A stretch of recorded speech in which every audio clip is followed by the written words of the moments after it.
네, 안녕하세요 여러분들 반갑습니다. 데이언 멘토 권혁철입니다. 오늘 LS 마린 솔루션이라는 기업 좀 보려고 하는데요. 일단 여러분들도 아시다시피 LS 마린 솔루션 이 해저 케이블 사업을 영위하고 있는 기업이죠. 오늘 말씀드릴 내용은 이 해저 케이블 시장에 대해서 과열이 일어나고 있다라는 주제를 좀 가지고 왔는데, 사실 뭐 해저 케이블 다양한 용도로 사용이 되고 있죠. 그리고 여기 해저 케이블이 이 중국에서 스파이 행위를 많이 한다라고 한답니다. 그래서 오늘 이러한 이슈들 좀 말씀을 드리려고 하고요. 그리고 제가 한 가지 좀 강조드리고 싶은 내용이 있는데, 여러분들께서 이 LS 마린 솔루션에 대해서 정말 궁금하신 점이 있다라고 한다면 꼭 댓글 남겨주셔가지고요. 제가 그 댓글을 토대로 궁금증 모두 다 해결해 드릴 테니까 꼭 댓글 남겨주시면 정말 감사할 것 같습니다. 그럼 LS 마린 솔루션 바로 보도록 할게요. 일단 뭐 아시는 분들은 아시겠지만 LS 마린 솔루션 이 해저 전력 케이블과 그리고 해저 통신 케이블, 그러니까 합쳐서 해저 케이블이라고 하면 되겠죠. 해저 케이블 시공 및 유지 보수 사업을 영위하고 있다라고 보시면 될 것 같고요. 지금 해저 케이블에 대해서 정의를 좀 한번 살펴보도록 할 텐데, 해저 케이블은 여기 보시는 것처럼 해저에 부설되면서 통신 또는 전력용으로 사용되는 케이블이다라고 볼 수가 있을 것 같습니다. 지금 현재 이 해저 케이블 같은 경우 시장이 상당히 치열해요. 왜 치열하냐라고 해본다면, 해저 케이블 같은 경우 러시아 우크라이나 전쟁 도대체 뭐 언제 끝날지 모르겠지만 아직도 지금 전쟁 중에 있죠. 그리고 아쿠아일로를 좀 닫고 있는 뭐 중동 정세라든지, 예를 들어서 뭐 이스라엘 하마스, 그리고 뭐 이란, 뭐 예멘 후티, 뭐 이런 등등등 중동 정세도 사실 어지러워요. 그래서 전 세계적으로 이 천연가스나 이 석유 같은 자원들에 대해서 공급망이 좀 약화가 된 부분이 있거든요. 그래서 여기서 이 신재생 에너지 쪽이 좀 부각을 받은 바가 있었고요. 이 중에서 이 해상풍력 발전하는 나라가 많아졌습니다. 해상풍력 발전으로 인해서 이 전기가 생산이 된다라고 한다면 이 육지로 이 대규모로 전력을 끌어다 올 수 있는 해저 케이블이 상당히 필수적이죠. 그리고 또 앞서서 해저 케이블에 대한 정의가 이 전력 케이블의 역할 말고 이 통신 케이블의 역할도 있다라고 말씀을 드렸잖아요. 현재 여러분들도 아시다시피 AI 산업 발달로 인해서 이 대륙 간의 통신 정성도 상당하죠. 이 각 대륙 간의 통신을 주고받고 할 수 있게 하는 역할도 진행이 되고 있기 때문에 해저 케이블에 대한 관심도가 지금 높아지고 있는 상황이고 있습니다. 사실 해저 케이블 같은 경우 이 국가 안보 차원에서도 상당히 중요한 부분이 있는데요. 여러분들도 아시다시피 지금 현재 이 미국에서는 이 중국에 대한 견제가 상당하죠. 여기 헤드라인을 좀 가지고 왔는데, 이 미국과 중국의 갈등이 격화한다면 다음 전쟁터는 해저 케이블이라고 한답니다. 왜 그러냐라고 한다면, 해저 케이블 같은 경우 오늘날 이 전 세계적으로 데이터 전송의 99%를 담당하는 인터넷의 중추라고 해요. 올해 초 이란의 지원을 받았었던 예멘 후티 반군이 이스라엘과 영국 선박을 공격을 하면서 홍해 주요 해저 케이블 15개 중에서 4개가 절단이 되는 일이 발생을 했어요.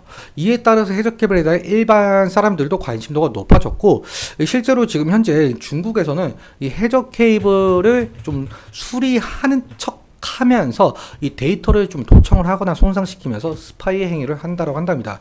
그래서 이 국가 안보 차원에서도 상당히 중요하기 때문에 이러한 이유로 지금 현재 이 한국 기업들의 해저 케이블이 좀 관심을 받고 있다라고 생각을 해주시면 될 것 같고요. 일단 중요도 이렇게 말씀을 드렸으니까 이 주가 차트 보면서 또 이어서 설명을 해보도록 할게요. LS 마린 솔루션, 거의 LS 에코이너지와 차트가 비슷하게 흘러가는 추세가 있어요. LS 에코이너지 차트도 함께 살펴보자라고 한다면 사실 거의 비슷한 흐름을 가져가고 있다라고 볼 수 있을 정도로 상당히 차트가 비슷한 것을 좀 느낄 수가 있는 부분이기도 합니다.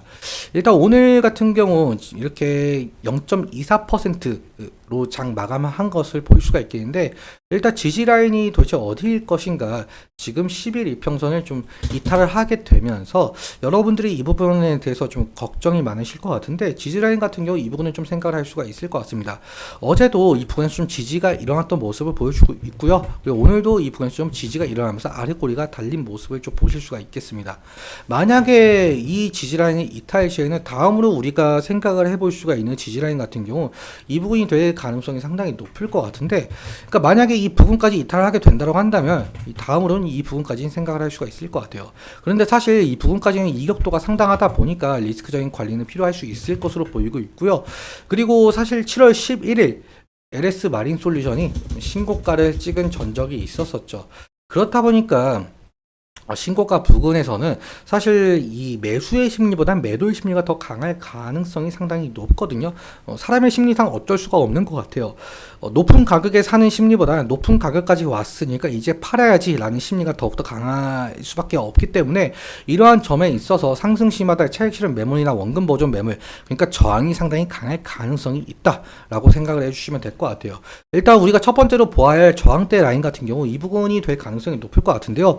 사실 저번에는 이 부분이 좀 지지 라인이 되었지만 이제는 주가가 그보다 밑에서 형성이 되고 있으니까 이곳을 좀 돌파를 해 주어야 되지 않을까. 근데 만약에 이 부분을 강한 거래 대금과 함께 좀 물량 소화를 하면서 돌파를 해 준다고 한다면 이 다시금 이 신고가 형태를 나타낼 가능성이 상당히 높겠죠. 이러한 점 인지해 주시면 좋을 것 같고, 수급적인 측면도 함께 살펴보자라고 한다면요.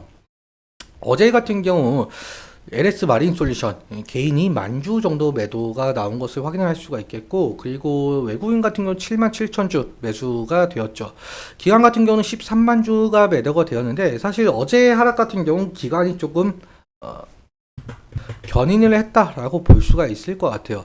일단 오늘의 흐름은 좀 장이 마감되면서 집계가 되어야 봐야 알겠지만 지금까지는 외국인과 기관에서 매도세가 보이고 있다라고 생각을 해주시면 될 것 같습니다. 그리고 제가 기간을 4월 25일로 설정을 했는데 왜 그러냐라고 한다면 4월 25일 이후로 이 상당한 상승의 모습을 좀 보여줬기 때문에 제가 4월 25일로 설정을 했고요. 4월 52일로 135% 정도 상승한 전적이 있었네요. 4월 25일로 따지자면은 지금 개인이 200만 주 매도가 되었고, 그리고 외국인이 54만 주 매수가 되었고, 기관에서 9만 3천 주 매도가 된 모습을 확인할 수가 있겠죠. 그리고 현재 이 기타 법인에서 지속적으로 지금 매수세가 나오고 있는 상황인데, 일단 이 기타 법인 LS 전선에서 매수를 하고 있는 것으로 보이고 있어요. 일단 이러한 부분에 대해서는 제가 왜 매수가 되고 있는지에 대해서는 다음 영상에서 말씀을 드리도록 하고, 지금 바로 집계가 되었네요. 오늘의 흐름은 개인이 6만 2천 주 매수가 되었고, 외국인 6만 3천 주 매도, 기관에서 2천 주 매도가 된 모습을 확인할 수가 있을 것 같습니다. 오늘의 그 약세 흐름은 거의 외국인이 좀 견인을 했다라고 생각을 할 수가 있을 것 같고요. 오늘은 근데 여기까지 말씀을 드리면서 다음 영상에서 제가 기타 법인이 현재 그러니까 LS 전선이 왜 매수가 되고 있는지에 대해서 말씀을 드리도록 하겠습니다. 그럼 오늘 내용 여러분들께 도움 되셨다면 좋을 것 같고, 말씀드린 내용과 차트적인 부분에 대해서는 제 개인적인 견해가 있을 수밖에 없기 때문에 여러분들의 주관적인 견해와 함께 투자를 현명한 선택하셨으면 좋겠습니다. 오늘도 시청해주셔서 감사하고, 지금까지 대의원 멘토 권혁철이었습니다. 감사합니다.